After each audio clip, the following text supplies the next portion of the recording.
Hey guys, what is up? This is Stephanie, aka the Limitless Babe, reminding you today and every day that you are limitless. So if you saw my little preview earlier, you know that I have a few topics that I want to discuss with you guys.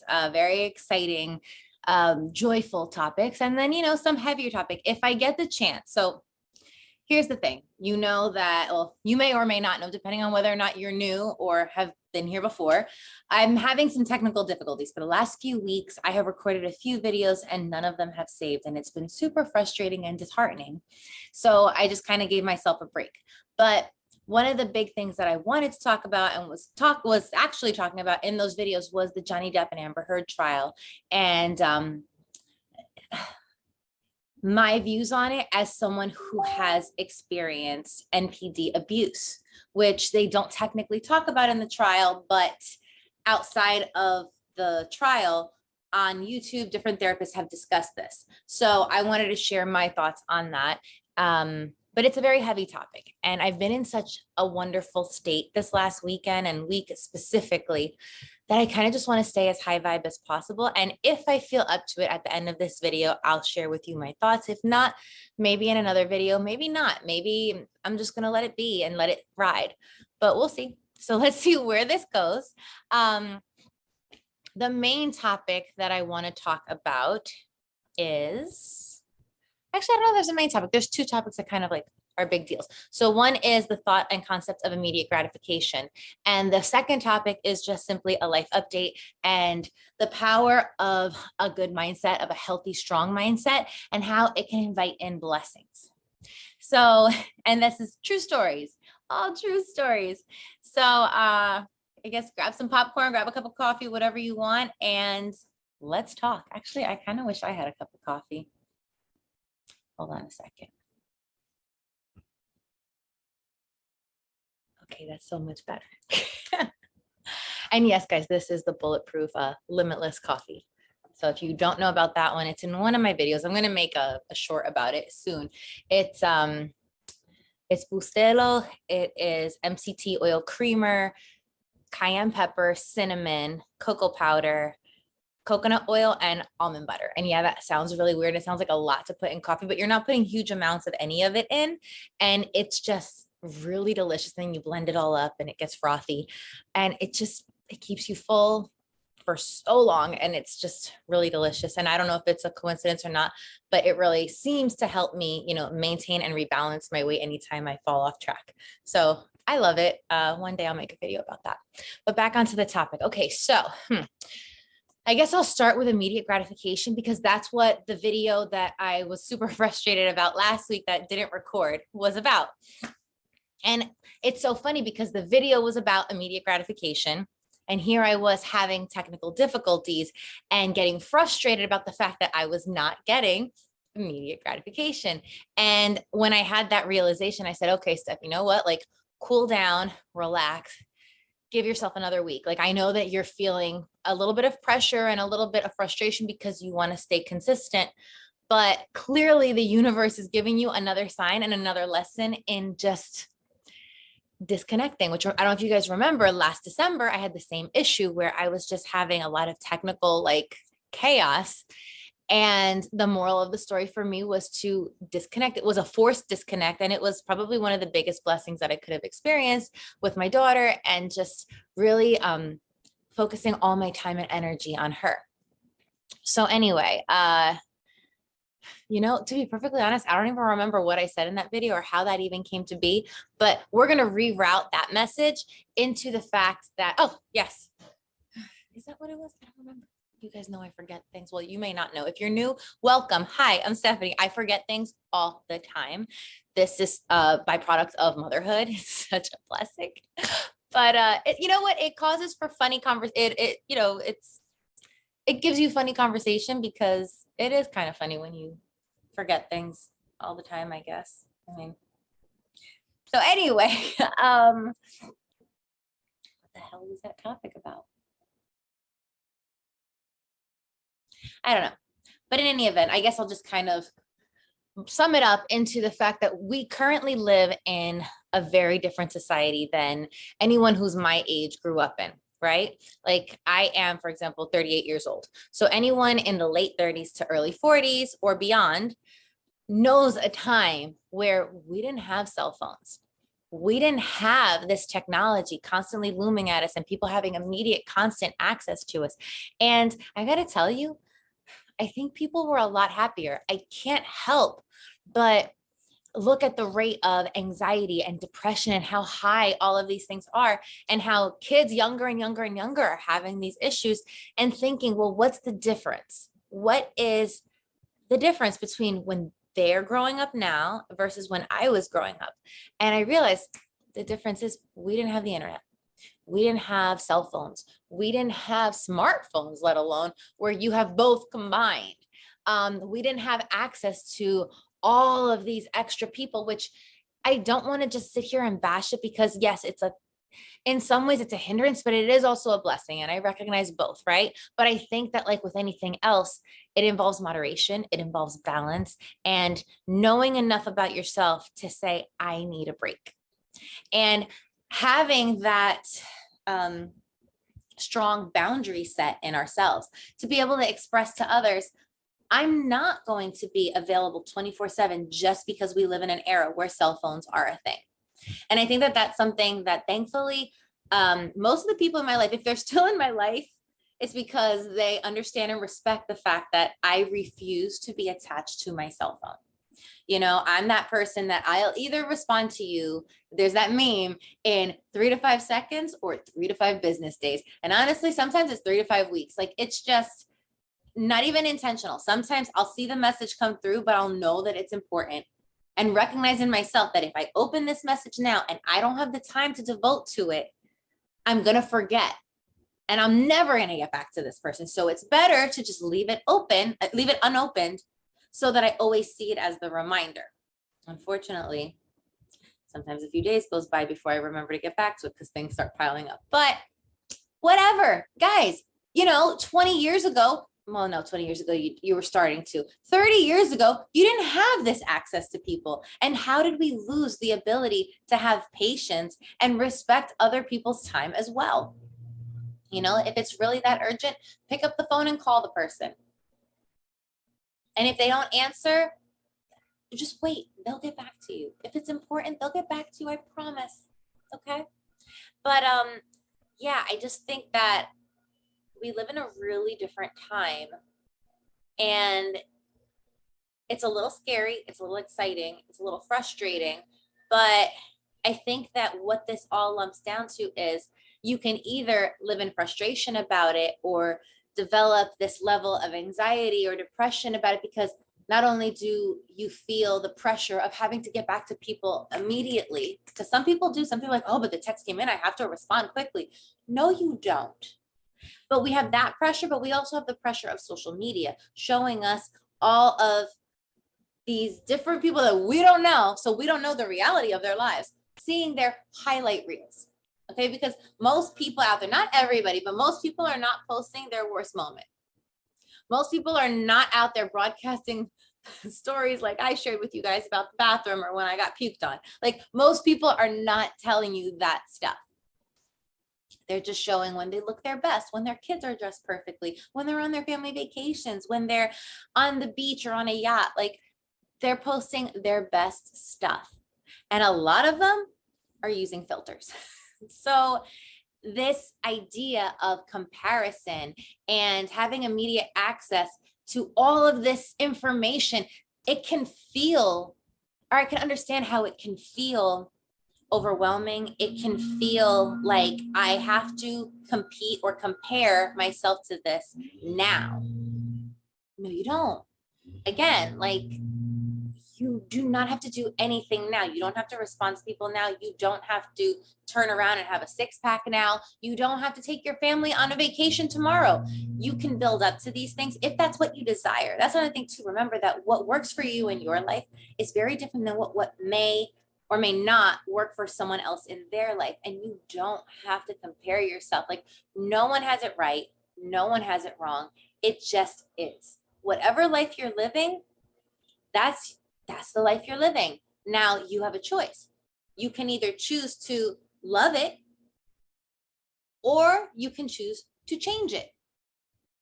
But all of that is up to you. And you need to release the world from accountability for that, because you're the one making the decisions for your life. You need to remember that.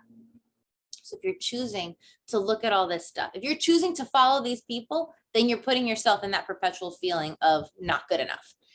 But another way to view it is you're also choosing to compare yourself. You don't have to compare yourself. You can simply look at this stuff and say, wow, that's beautiful. I feel joy for them. Now, let me go into my journal and write down, okay, what are the things that I want from my life and how do I get there? How does this inspire me? So you can view it in so many different ways. You can view it as, oh, I'm jealous of this, or I feel less than because of this. Or you can view it as, wow, this inspires me. This motivates me. This makes me want to do better. So it's really all up to you. Right? And if at any point it feels like it's too much, guess what? Unfollow, mute, hide. Just don't open your app. Like, that's all there is to it, right? So a lot of times we do this stuff to ourselves. We put this pressure on ourselves. And here's where I was kind of going with this topic. Yes, it is about immediate gratification, but it's also about boundaries. So how well are you at upholding your boundaries? How well are you? Did that sentence make sense? How good are you at saying, okay, today is family day. Today I leave my phone off. Today, I put my ringer off, or I go on do not disturb for a few hours while I do what I need to do with my kids or with my loved one or with my dog or whatever it is. Like, how good are you at honoring your boundaries and not allowing yourself to feel that pressure and that sense of immediate? And that's why I thought it was irony that I was having this conversation, which, by the way, the last video was so much better. I'm sorry, guys. It was kind of really on point, but I guess because I had that full focus of exactly what I wanted to talk about, and I've kind of gotten thrown off with the week that has happened, which, by the way, it was a blessing. But the irony being that here I am talking about how you don't have to feel that pressure. You don't have to feel like you have to do anything. Like, you get to set your boundaries. You get to set what works for you.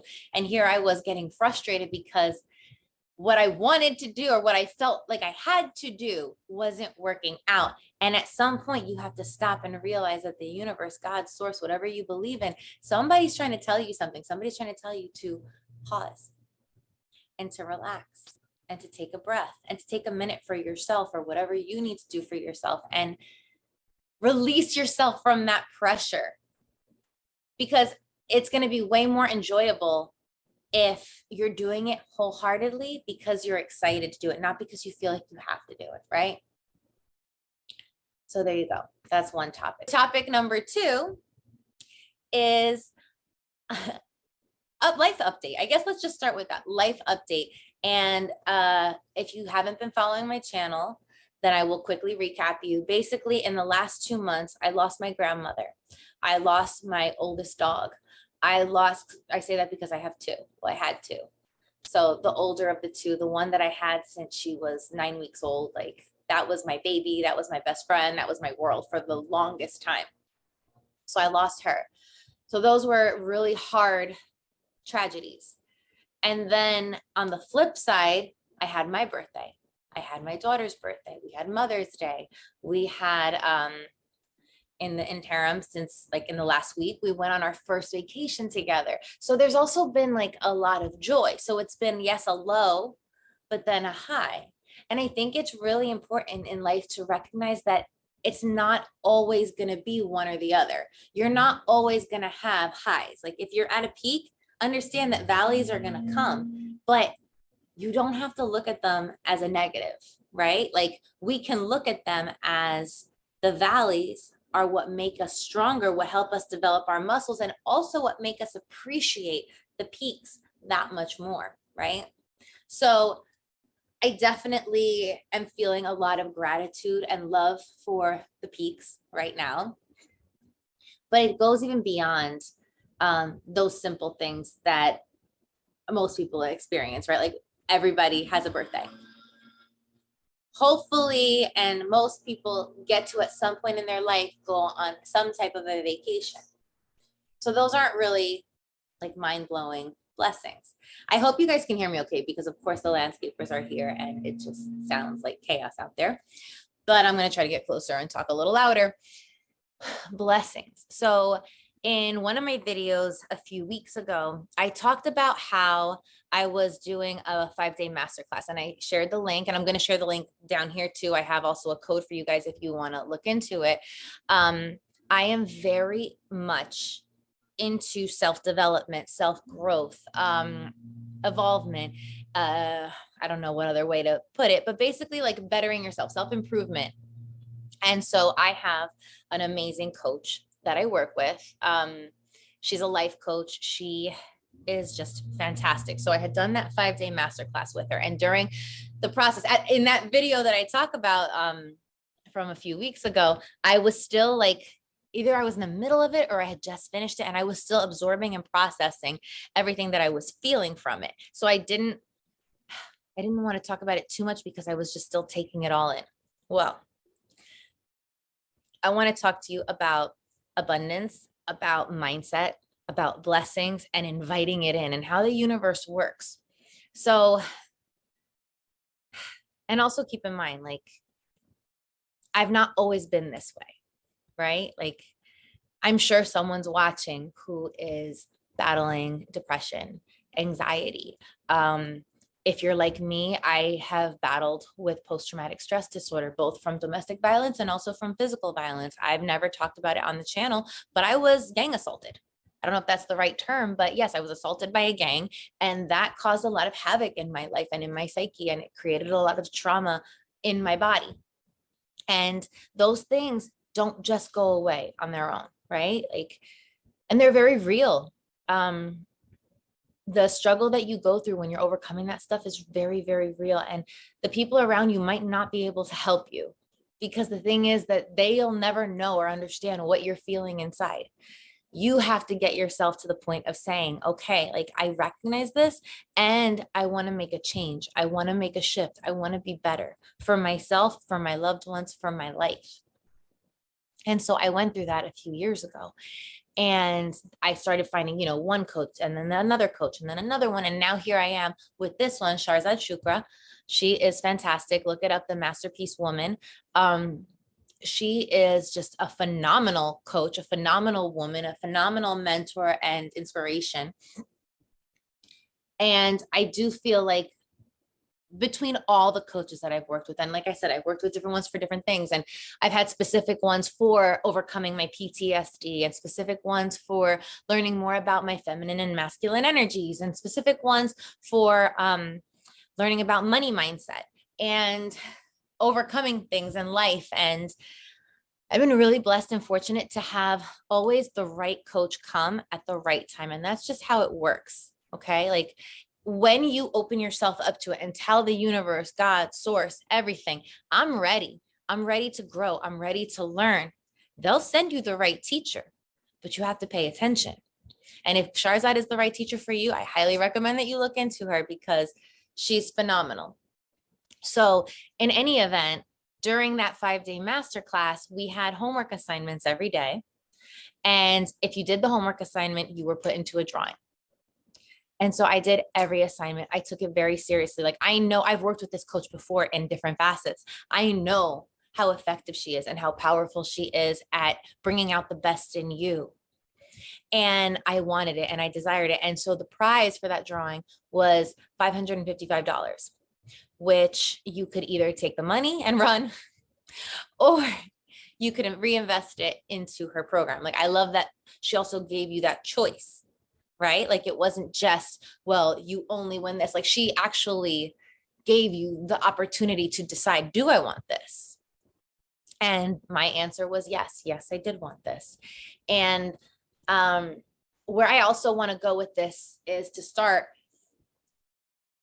I am sure, and I'm speaking freely here, I am sure that I am not the only single mother out there that struggles with finances. Especially, my daughter was born 2 months into lockdown for this pandemic, and it was stressful. Granted, some of it was a blessing, some of it was really hard to deal with, but like, financially, I took a hard hit. And also just doing it on your single income. And I think it's harder, and I can't speak for all mothers and fathers. I can only speak for myself, but like, and what I've seen, but it's not the same. Like even what I've seen with friends and like what their situations have been, oftentimes, most often, moms are the present one. And is it fair? Is it right? I don't know. I just know that moms have an innate, and I think it has to do with the bond, the fact that like we literally grew this child in our body. It's different. It's a different bond. And even if you didn't grow that child in your body, you had the desire to, like, let's say you had to do adoption or whatever the case, because for whatever reason you couldn't do that. And that's fine. There still was that desire so bad in your body that you wanted that child. And I just think most of the time, not always, there are the exceptions, but most of the time, moms are just extra committed. And God bless the dads that are super committed, because you know what, they exist too. And that is amazing, right? The dads that really just want to be that provider, protector, whatever, baby and mom, because to want the best for your child is to want the best for the mother of your child, and to take care of her too, and make sure that she's always good, because at the end of the day, she's the root. She's the root for the tree of your baby. So I do think it's super important that we recognize that. But in any event, moms tend to, more often than not, although there are the exception, to be more involved with the children. Traditionally, back in the day, dads went to work and moms were the caretakers, moms were the providers. And even though times have changed and things have shifted, and whatever works for one family is great and whatever works for another family is great, but innately, human nature, I think that there's still that desire in many women to be able to be there consistently for their children. So it's really hard when you are the single income source in your home and you are the provider, but you're also having to be the maternal mother. It is a really hard struggle and balance to find a way to provide. And I know for me, this has been a really intense, hard struggle for these last 2 years, because I'm doing it, right? Like I'm clawing and pulling and reeling my way up to the top to make sure that like my child is taken care of. And it's not easy, but it's worth it. But not a day goes by where I don't think, but I wish I could give her more. But I wish that I could do A, B, or C, or I wish I could give her this opportunity or this experience, or I wish just that I could do this for myself so that I have time and the blessing and the energy to recharge myself so that I can be an even better mom, right? Like there's not a day that goes by that we don't feel like we wish we could do more. And so like that's been a really hard struggle for me, and particularly where finances are concerned, because I have to choose in a day, do I take a client or do I spend that time with my daughter? And it's hard. It's really hard, because my desire, my heart, everything inside me screams, spend that time with your daughter. She's little for so short. Like they're not young forever. But then there's the practical side of me that says, yeah, but you need the money. Because if you don't have a roof over your head, how are you going to spend time with her? So, I mean, there's that struggle and that balance. So that's part of what this coaching program is intended to do, was to release my limiting beliefs around finances, to hopefully inspire me in creative ways to bring more in, to attract more, to create a better consciousness and relationship with money, because the reality is that money is energy, money flows, but we have to create the wind and the dynamic for the money to flow back, right? So it's been really mind-blowing, and so many blessings have happened since I started this workshop, this program. So not only did I win, like I didn't even have to put down $1, I won my way into the first program. It included 2 programs. It included one that was about healing your inner child wounds, your inner mother wound, your father wound, all those things, doing a lot of somatic breath work. It was very intense, very therapeutic, very healing. But it also had a second part of the program, which was codes of money. And again, learning about money consciousness and how to clear your blocks and your limiting beliefs. And I have to tell you guys that I don't doubt for one second that it's been that has made the difference in teaching me how to view money differently and how to um, shift my whole mind around everything and open myself to the possibility of miracles. And I know that someone's watching saying this woo-woo chick, like she is just going on and on about a whole lot of hippy dippy nonsense. Listen, maybe to you that is what it is, but I experienced it. Like I know what it felt like. I know that I'm still in shock and disbelief at what I've attracted into my life in the last 2 months. Even just winning that first prize, I grew up as someone who never won anything ever. Like I was not a winner. I didn't think I was a winner. I just always assumed, no, not me, someone else. Right. And here I was, not focused on winning or losing, but focusing on doing the work because I am so passionate about growth and discovering yourself and knowing and understanding yourself so that you can be a better version of yourself. I'm so passionate about it that I just wanted to do the work, and doing the work is what made the difference and put me on top, gave me the prize. And then that is how everything else has snowballed. So maybe I'll make a little collage for you guys, but last week I was able to do something that filled my heart with so much joy. And it was hard and it was a struggle, but I took my daughter on our first vacation together. We had our first family vacation and it was short. It was only 2 days, but it was probably the best 2 days that I've ever had with her. And to date.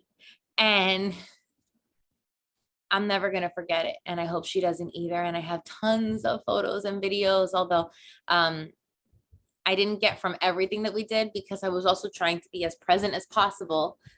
But it was incredible. And it's funny because on the drive home, I called my dad because I was overcome with, actually, let me rewind for a second. So right before, literally like minutes before getting on the road to head out for the vacation, I put in my group, my money group, the codes of money, that, I'm about to do. I've been a little MIA because I was working extra hard to be able to make this happen. And I'm taking my daughter on our first vacation and I was so excited. And so they all sent me lots of encouragement. The community of women that was in this group sent me so much love and encouragement and blessings and good vibes. But my coach, Shahrzad, specifically gave me homework. She said, okay, this is amazing. This is wonderful. Have an amazing time. But also, I want you to do some homework while you're away. And it was, I forget exactly everything that she said, but the main thing that stuck with me is to pay attention to your mindset around money and spending while you're on this trip. And I know, like, I'm not going to give away everything that I learned. If you want to know, you got to sign up for the course, but it's worth it. But I was very conscious of that during the trip and very conscious of how I was spending money and the energy that I was putting into it, whether or not I was being cheap with myself or my daughter. And I wasn't. Like, this was the first time that I allowed myself to be free about it and just say, whatever we want to do, like the sky's the limit. I mean, well, within reason, obviously I'm not Rockefeller, but this was my splurge for her. And if she wanted something, we did it. If I wanted to go to a specific restaurant, we did it. And like, I wasn't going to settle for this, even though I really wanted this. Like, I was really trying to pay attention to what my desires were. What did I desire? What did she desire? And how could I make those desires a reality within my budget and restraints? And it was beautiful. And I think the best money that I spent, I'll try to put a picture or a video if I have a cute one. I'm sure I have a cute one, like, hello. But I'll try to put a picture or video. On the way back home, we stopped at Sesame Place. I got a membership, which I discussed in another video. I'm going to make a video about my thoughts on that. But we did a membership for Sesame Place. So I figured, great, perfect. It's on the way home. We'll stop there on the way home, have a little fun, and that'll be the finish of our trip. And literally we were 5 minutes, not even, maybe even 2 minutes to getting there. And it started pouring. And I said to myself, oh, geez. I actually called my dad. I was like, Dad, I think we're going to head back. Are you guys home? Maybe we'll pass by your house or whatever. And after I hung up with him, I opened the window and I was like, you know what? It's raining, but it's not pouring and it's hot. What's the worst thing? Like we go for 15, 20 minutes, we get a little wet, but she gets to go on 2 rides and gets to take a picture with one of her favorite characters. We're here. It's an hour and, 13 minutes from my house, but I'm here now. Why don't we just try? It's not costing us anything. We have the membership. So I decided, fine, we're gonna go. And the best money. So first of all, can we talk about the fact that it was brilliant because we got on easily, I would say about 5 rides, no line. Immediately, she had a great time. She immediately walked right up and got to take her picture. If you don't know the characters, there's Abby, she's the pink one, and Elmo, everybody knows Elmo. So she was so excited because we didn't have to wait. And I feel like the first time I took her, a lot of the time was spent waiting in line. So she was getting frustrated. This is a 2-year-old. She doesn't understand that I have to wait, right? Immediate gratification. So anyway, it was just really a wonderful experience. And I remember the first time we went, I was surprised because I thought she was going to love seeing Elmo the most, but she was actually the most excited about Big Bird. The second she saw Big Bird on the sign, she was just ecstatic. And then when she saw him in person, it was like, listen, you would have thought this child saw Denzel Washington. She was like me seeing Denzel Washington right in front of me. She was like, hi, Big Bird. Hi, Big Bird. It was the cutest thing. All right. Like super, super cute. So I was shocked to see, okay, wow, like maybe he's her favorite. I mean, I thought that she loves them all. I mean, she'll mention any one of them on a random given day, but I was surprised at that. So the second time when we went, well, when it started raining harder, they decided to close the park early. So we were walking toward the exit and I saw one of those vending machines with the claw. And I said, you know what? Like every father, right?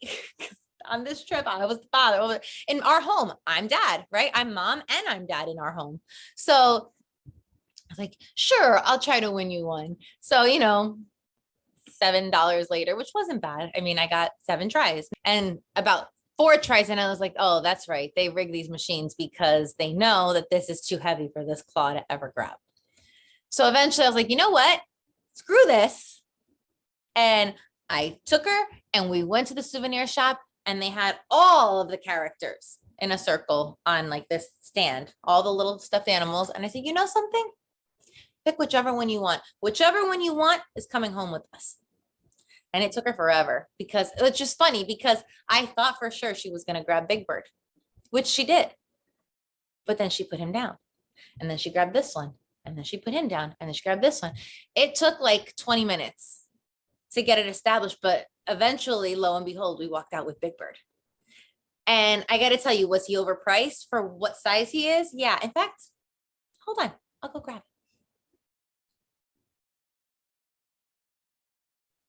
So was he overpriced? Is he a little cockeyed? Yeah. But did she drag this guy around for the rest of the day and kept hugging him and kissing him? Did she walk around the house the next morning hugging and kissing him? Yeah. Best money I've ever spent. It made me feel so good to know how happy she was. And so, just kidding. Sorry, Big Bird. We'll seat you right here so you can watch. But if he starts moving, I'm running. So on the way home, it hit me like a ton of bricks. And I was just full of joy, just looking in the rearview mirror and seeing her hugging Big Bird and like talking to him and being so happy. Like it made me feel so overwhelmed with this feeling of pride, of accomplishment, of joy. And I recognized like, oh, this is what it feels like to be my dad, right? Like my dad, I was really lucky. My dad is that person that our needs were always taken care of, whether we could afford it or not. He found a way. And even beyond our needs, if we were, for example, if we were on vacation or if we were out, like my dad wasn't cheap with us. and even sometimes to a fault, like even though we didn't have the money, he wasn't cheap with us. And I was really lucky to grow up in that environment and to see that level of providing. And a little piece of me every now and then gets sad because, my daughter doesn't have that in our home, right? Like she doesn't get to see or experience that of, that strong masculine provider energy. But in that moment, I realized, wait a second. And I looked in the rearview mirror, I said, that's right. I am able to be that strong masculine provider right now. I was blessed to find a way. I was blessed to find the abundance. I was blessed to push through my limiting beliefs and my struggle and my unfortunate financial reality and find a way to support this small but mighty vacation. And I called my dad and I told him, Dad, like in tears, I was sobbing, but like, I explained to him, I said, Dad, I know I'm crying, but like, these are good tears, I promise. But I'm just so overcome and overwhelmed because I know what it's like to feel like you. Like, I feel like you right now. And it's making me so happy that I was able to do this for her. And for me, like I was able to create this entire weekend. And it wasn't easy, but it was worth it. And I would work double, triple time to be able to do it all over again for her. And it was just really empowering and incredible. So I feel like right then and there, I could stop and say, that's the miracle, right? That's the miracle. That's the blessing. That wasn't it. The day after I got home.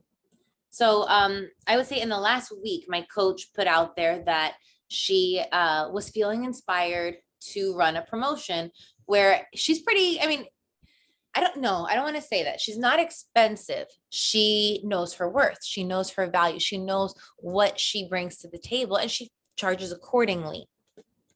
But unfortunately, what she charges is more than I currently have.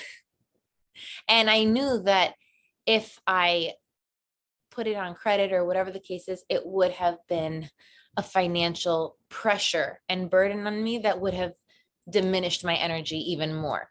Like, yes, it's worth it. It is worth it.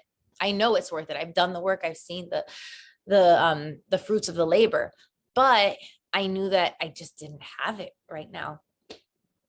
But it was something that was calling to me, and it was a year of working with her. And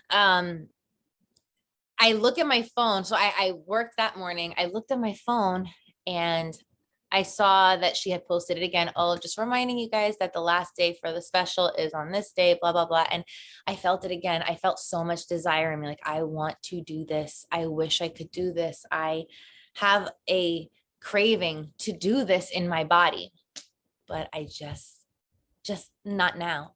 It's not the time now. So whatever, I put my phone away. A few minutes later, I looked at it again and I see another post and it said about how, she's overwhelmed with tears of joy and she just had an amazing session with a private client that has just told her that they want to gift / sponsor one of their fellow sisters in doing this program. And I don't know why something lit up in me. Well, I do know why. So earlier that day, when I was working, I heard my phone go off and I looked and I saw it was one of my friends from this coaching program. I've known her for a few years that I've worked with this coach. We've been in programs together. We've spoken on the phone. When I had the baby, her and I spoke on the phone. And she had sent me a message earlier in the day, but I couldn't look at it because I was busy. So as soon as I saw this post, it immediately struck in my brain like, oh my gosh, this girl reached out to you earlier. What if it's you? And sure enough, like I opened it and it was an audio message from her telling me that she wants to sponsor me and help me create the business of my dreams. And just I can't go into details about everything that she said because it was just so much beautiful stuff. But like, I can tell you how it felt, and it just felt surreal. It felt unbelievable. It felt like, yes, like I brought this in, I called this in, I attracted this blessing. And we're not talking like a $50 gift, like this was thousands. Like, I can't believe that someone believes in me so much. And it's because she saw me doing the work. She had the extra funds. She's been in that mode of, I want to invest in someone or something. I want to help another woman succeed and elevate her business. And she immediately thought of me because she's seen me do the work. And if that's not a testament to God's power and to blessings and how the power of your mindset works, like, I don't know what is. But it was just such an incredible experience for me. And I just can't believe that someone could be so generous and so kind and so supportive. And I'm just feeling really honored and blessed and grateful. And yeah, so this is what's been happening in the last 2 months. And I just can't even believe how quickly everything is happening and moving. And I know that this program is just going to continue to elevate my mindset and elevate everything. And I'm excited to share the journey with you guys. And if you're interested, like I said, I'm going to put the link below for you guys to look into it. But I definitely advise everyone to have some type of a mentor or a life coach, especially if you've had any type of trauma in your life or any type of setback. You know, sometimes we need that cheerleader that's sometimes tough love, but sometimes just a full-blown cheerleader guiding us and saying, this is the path, this is the way, go, go, go, you can do it. And how to do it, right? Like, because that's the thing too, like she gives me effective tools of how to do it and tools to heal all my background bullshit so that I can show out in the world as the truest, most authentic version of myself, which is something that so many people that I've done interviews with and whatnot have pointed out. Like, my authenticity is everything to me. And thanks to these coaches that I've worked with, it's able to shine through in the most beautiful way. And I'm just really grateful and feeling really just exuberant and joyful and just like lucky. And I don't even want to use that word because that cheapens it almost. But I feel blessed. Yeah, blessed is way better than lucky. I feel blessed. I feel abundant. I feel seen. I feel very seen. Seen for my efforts, seen for my heart, seen for my authenticity. And I'm grateful. So that's life. So I'm gonna say that we're not gonna talk about Johnny Depp, Amber Heard right now. Maybe I'll do like a small shorter video one day for you guys, because I'm feeling in such a good high vibe again that like that topic is very difficult for me again, because I have experienced abuse from someone with a mental disorder and I know what it's like. Well, really quick, we'll talk really quick about that actually, because I think that if I keep putting it off, I'm never going to do it. But I don't know how long this video is. And if you're still watching, great. If you have to go, thanks for watching and I'll see you on the next one. But if you want to stick around, so is this still going? Yeah, it's still going. My thoughts. I think that the jury got it right. 1,000% right. And I think that this was a huge win and victory for every person who has suffered at the hand of someone with some type of personality disorder. And that's not to say that just because someone has a personality disorder that they are bad. It just means that they have a personality disorder, but at the same time, it does affect the other person. And it's not fair. It's not fair, yes, for the person that has it, but at the end of the day, it's up to us to recognize, okay, like there's something in me that I don't like and I want to fix. And if you're not doing the work, if you're not taking that time to be self-accountable, I can't feel bad for you. Because we all have the possibility and potential to grow and be better. Now, one thing that that I found interesting, a second. I forgot that I stopped drinking my coffee and I haven't drunk any of it. Yummer. So, one thing that I found interesting, and obviously many other psychologists on the internet found interesting too, is that Dr. Curry diagnosed Amber with having bipolar personality disorder, histrionic disorder, and also, oh no, and that's it. But now where a lot of people are confused is that she also, and I will say, like, I definitely felt and saw it myself, because this is what I've dealt with. A lot of psychologists have seen high narcissistic traits, which lead to the possibility and potential for narcissistic personality disorder as well. Now, could she have a disorder, or could she just be very high on this narcissistic spectrum? Either one is possible. But a lot of people have been pointing that out. And I have to tell you that as I was watching the trial, I most definitely agreed, because I've been through it, because I've experienced it, because I know what it's like, and the crazy making and the projection and the manipulation and the gaslighting and the pure evil of it. Like, these are people that are so used to having problems with other people in their life that they plan, and we saw that firsthand here, that this is someone who planned, or rather knew, that one day she was going to have a problem with this person, and had to plan and manipulate a way to twist the story ahead of time and create false evidence. And like the stage photo of cocaine table. I don't know if I can say that on the internet, but whatever. I'm sorry, of Coca-Cola, the stage photo of Coca-Cola on the table. Like, listen, if he was really doing it, I don't think that the lines would have still been there, right? I don't think everything would have been set up so perfectly. And this is also someone that we know also has done this. If I know that my husband has a history of having a problem with drugs or alcohol, I'm not going to enable it by doing it in front of them or asking them to pick any of it up on the way home. Like, I can't, I don't have time or the energy right now to go into the full details, but I'll also link some really amazing other channels that we're talking about this, that kind of give you a better breakdown of what, you know, narcissistic personality disorder is and how it pertains to this case.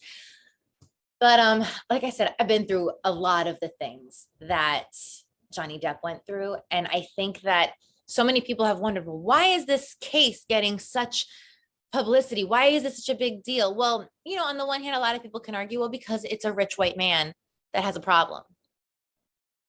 Yeah, that could be it.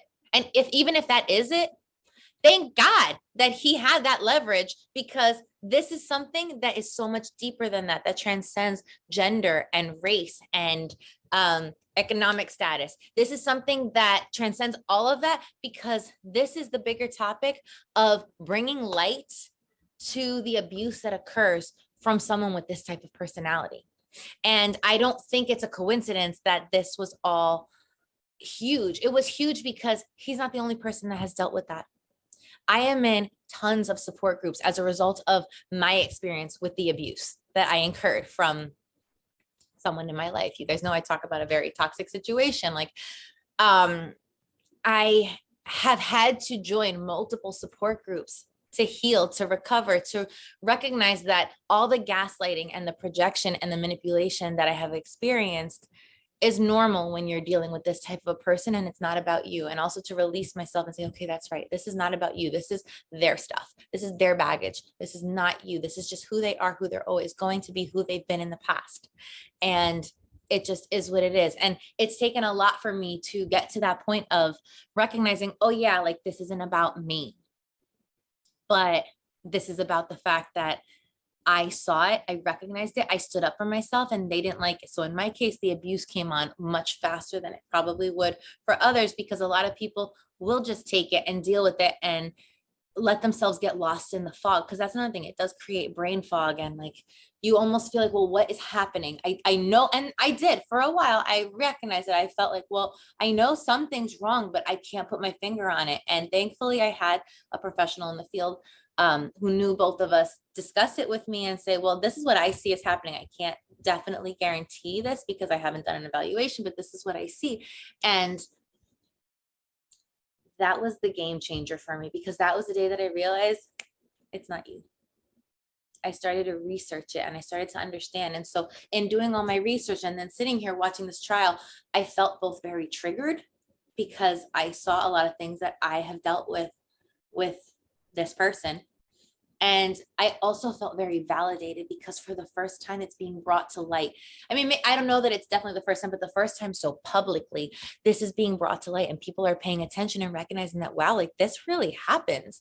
And for anyone who hasn't experienced it, I know that like a lot of people won't understand or don't understand when you talk about this type of abuse because they say, well, you don't have any visible marks on your body, which sometimes you do. Like mine was not primarily physically abusive, but on 2 occasions was physically abusive, and the sinisterness that went into it, because watch my domestic violence video, guys, you'll know more.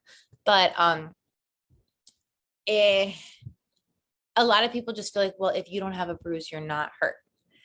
And listen, psychological and emotional abuse is just as bad. And what's funny here is that we see a lot of Amber projecting all the things that I can guarantee you she was doing onto Johnny Depp. And the reality is none of us will ever know the 1000% truth of the dynamics that happened in their relationship, right? But based on what we saw on the multiple lies that she was caught in, the vulnerability that he had, the bad acting that we saw on her part, because it was just like, seriously, like you're crying, but you're not crying. I don't understand. And then the second that somebody throws her attention, everything clears up, straight face. It's like, what just happened? The difference between pledge versus donate, like there was too many discrepancies. And that's the thing, like people like this, there's the phrase that one of the therapists that I follow talks about. She says, they will lie till they die. And then someone else said something that also stuck with me. If they can't convince you, they'll try to confuse you. And it couldn't be more true. So this was a very big deal and a very big victory for all the people that have been victim to some type of abuse like this, some type of mental disorder abuse. And and again, just because someone has a mental disorder does not mean that they are like this.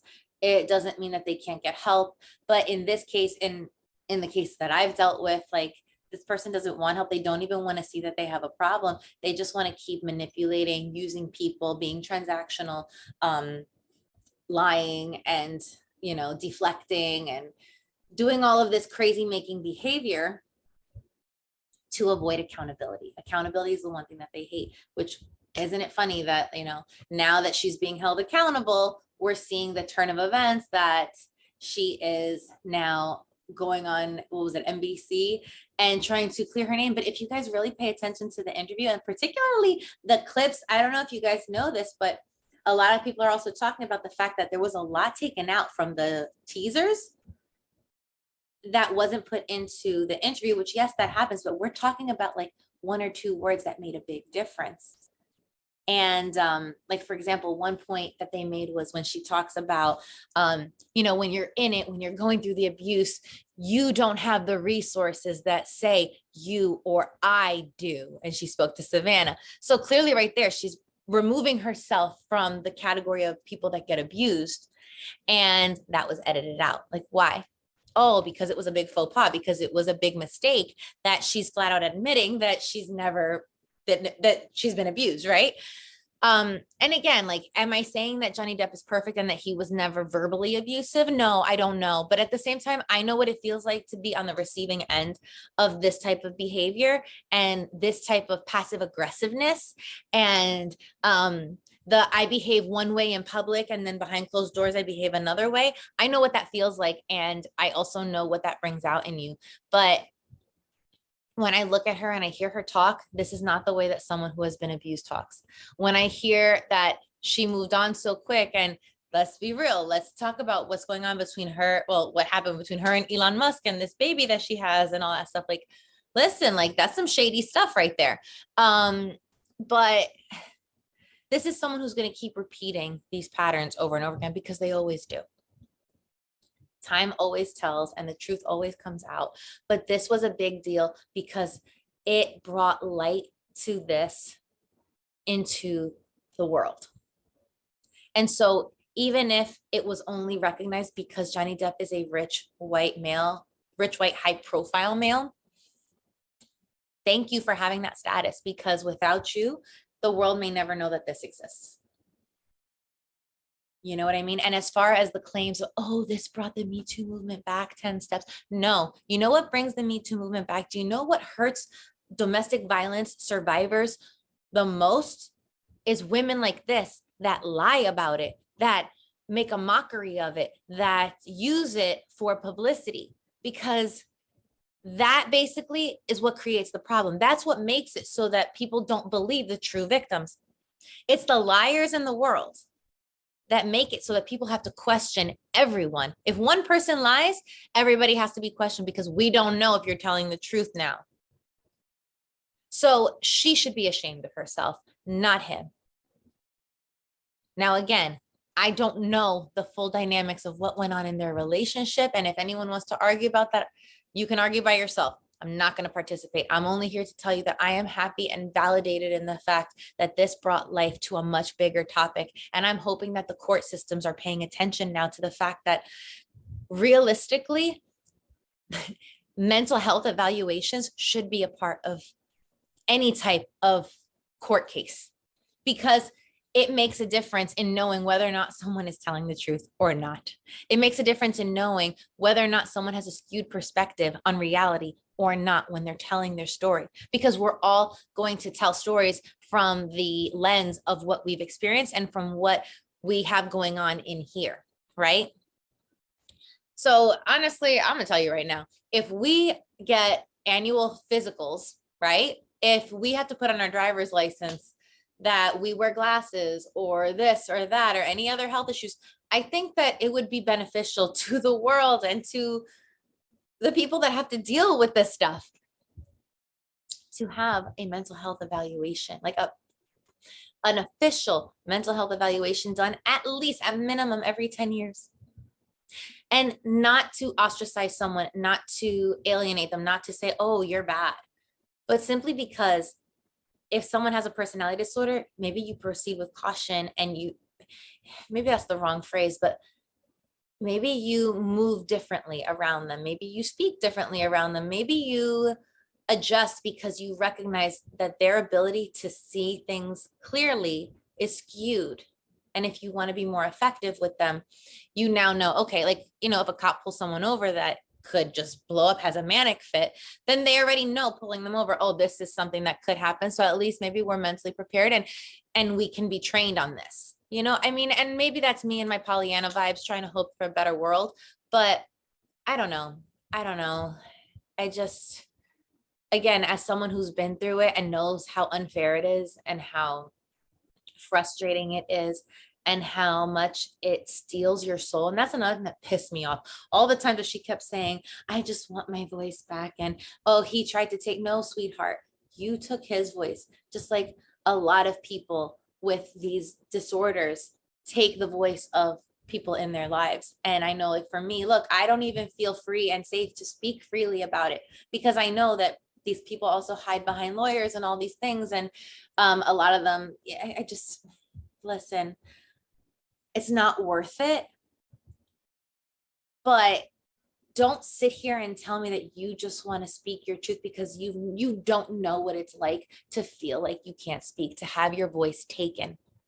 A real survivor, a real victim knows what that feels like. And it's the worst feeling in the world. The feeling of not being free to speak. And clearly this is not someone who's scared, because look, a week later, whatever the case is after the verdict, she's out on TV saying it again and continuing to dehumanize him. And like, I don't understand. Like, you're not scared. You don't fear speaking freely. You don't fear it. And you don't know what it's like to have your voice taken, Amber. You have no idea. Like, that's the problem. Like, people like this not getting the help that they need are the problem. I need to edit that out because I feel like somebody's going to get offended, but whatever. Maybe I won't. Who knows? I don't know. Maybe you guys will see this little blooper.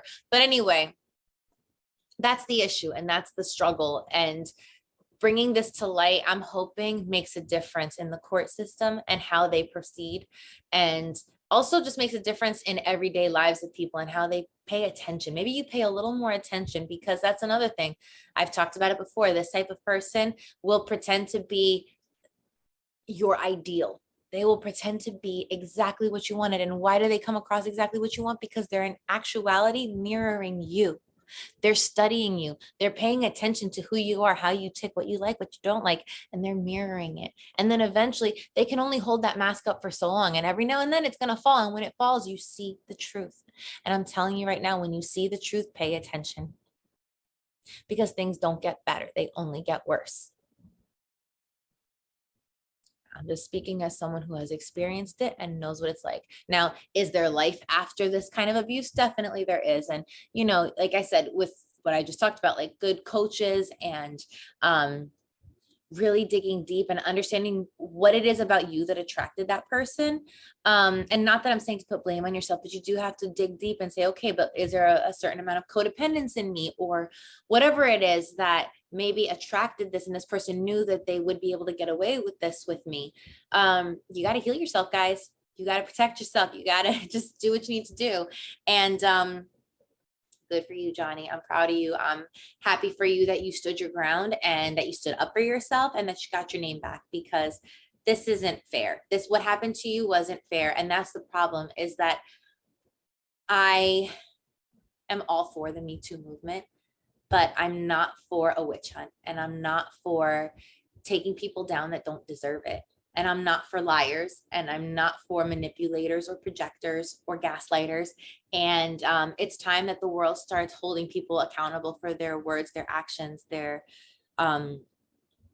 intentions. Like, listen, enough is enough.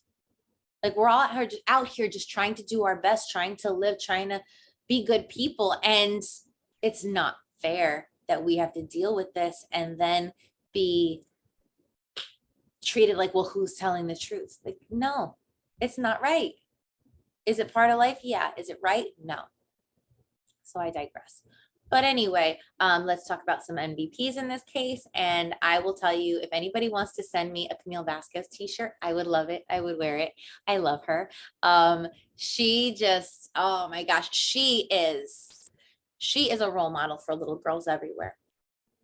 Everywhere. Like, I was so proud of her, so excited for her. So just, she was just a powerhouse and incredible. So her, I loved. And also Dr. Curry, like, yes, Dr. Curry, yes, for recognizing things. Did you get it all 100% right? I don't know, because I do agree with a lot of the other therapists that are saying there's definitely NPD here.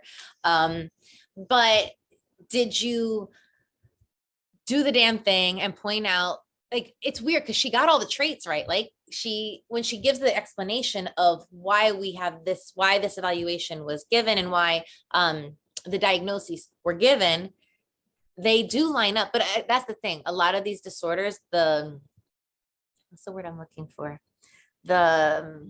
Like, not the symptoms, but you know what I mean? Like, the characteristics that go with one will often go with the other. So a lot of them cross.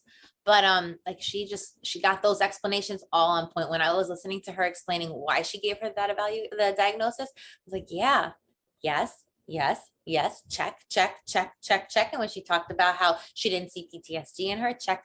Like, yeah, I don't understand. Like, I have had PTSD. I know what it feels like. And yes, everybody is different. But what I was seeing and what I was hearing and what we know about Amber Heard, no. No, girl. And also just the way she stood up for herself and shut down Elaine every single time she tried to point out, but you had dinner with Mr. Depp at his home for hours and drinks were served. Like, no, sweetheart, you're trying to make it look like we had some type of a connection and like all these things. But no. This was a professional relationship from the beginning. The lawyers were there. He was present, but it was the lawyers, and it was a dinner meeting. Don't cheapen it. Don't try to discredit me. Don't try to make me look bad, because it's not going to work. And she was very matter of fact, but respectful about it. And I got to tell you, classy broad. So those two women, Camille Vasquez and Dr. Curry, yes, yes, yes, yes for women empowerment. Yes for role models. Yes for amazing women that little girls everywhere can look up to and say, yes, that's what I want to be when I grow up. So those are my highlights and my points. I have no idea how long this video was, but I hope that you guys enjoyed it. And I hope that it shed some light. I hope that if you've also been through something similar, that you feel peace about it. If you are in need of a miracle, I hope that you look into some form of coaching for yourself, because the miracle, guess what? Oh my God, I feel like such a cliche because I just realized like this is like Encanto. The miracle is you, only you. But it's true. The miracle is you. You're the miracle. You've got it in here. Are you willing to let it out and shine it in the world? I don't know. Like, I guess only time will tell, and whether or not you choose to do the work. So do the work, guys.